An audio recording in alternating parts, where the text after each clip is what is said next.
அஸ்ஸலாமு அலைக்கும் மாமா. வலைக்கும் சலாம். நீங்க என்ன பேசுறீங்க?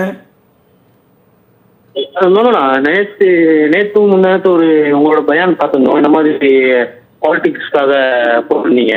சொல்லுங்க. எல்லா நம்ம உலமா ஜமாத்துலயும் அறிக்கை வந்துச்சு, இந்த மாதிரி புது கட்சிக்கு இது பண்ணாதீங்க, பாஜக இது பண்ணாதீங்க.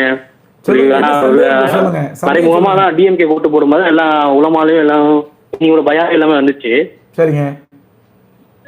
ஆனா இப்ப நம்ம ஒருத்தரை அறியாம, நம்ம சரியத்துல இருக்கிற ஒருத்தர் அறியாம, அவர் நம்ம கண்ணு கூட பார்க்காம காது கூட கேட்காம நம்ம ஒருத்தர் சொல்லக்கூடாதுல்ல போனா.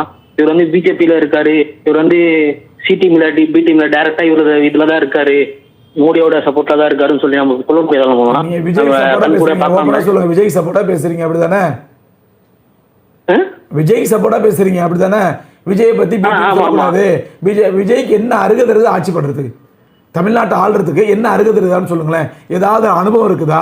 அல்ல ஏதாவது ஒரு பாரம்பரியமா அரசியல் பின்னணியில் வந்தவரா? அல்ல யாராவது அரசியல் தலைவர்கிட்ட அரசியல் கத்துக்கிட்டாரா? ஆட்சி நிர்வாகத்தை கத்துக்கிட்டாரா? வெறும் சினிமா நடிகைங்கிற ஒரு கவர்ச்சியை தவிர என்ன மனசாட்சிப்படி சொல்லுங்க. நீங்க ஒரு முஸ்லீம், அல்லாஹ் பயந்த முஸ்லீமு, ஒரு மனசாட்சிப்படி சொல்லுங்க. ஒரு சினிமா கவர்ச்சிங்கிற அந்த ஹராமான கவர்ச்சியை தவிர வேற என்ன தகுதி இருக்கு சொல்லுங்க பார்ப்போம். சொல்லுங்க. மற்றெல்லாம் பாடுங்க.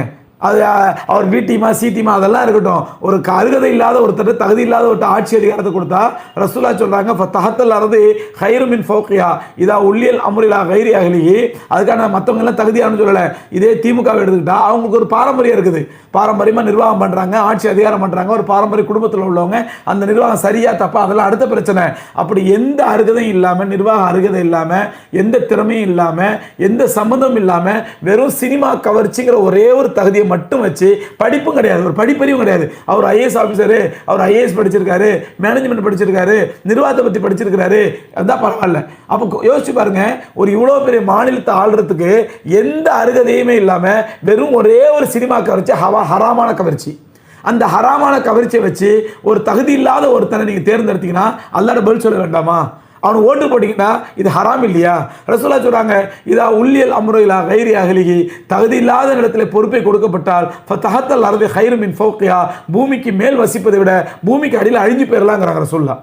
பூமிக்கு மேல் வசிப்பதை விட பூமி கீழே போயிடலாம், அழிஞ்சு போயிடலாம், மூத்தா போயிடலாம் அப்படின்றாங்க. அதே மாதிரி இன்னொரு ஹதீஸ்ல வருது இதா உல்லியல் அம்ரிலா கைரி அஹ்லிஹி ஃபந்ததிரி சா, ஒரு தகுதி இல்லாத இடத்துல நீ அதிகாரத்தை ஒப்படைத்தால் அதுக்காக கியாமத்தினால எதிர்பார்க்கன்றாங்க, கியாமத்தினால அடையாளங்கிறாங்க. அப்ப என்ன அருகது? எதை நீங்க அருகதுன்னு சொல்ல வரீங்க? விஜய்க்கு ஒரு நல்ல முஸ்லீமு, ஒரு விஜய்ங்கிற அந்த சினிமா ஹராமான கவர்ச்சி, அதே சொல்ல வர்றேன். சினிமா கவர்ச்சி சொன்னா ஹராமான கவர்ச்சி இல்லை. அவர் ஒரு பெரிய ஃபுட்பால் பிளேயரு, அவர் பெரிய திறமையானவர், அவர் கிரிக்கெட் பிளேயரு, அவர்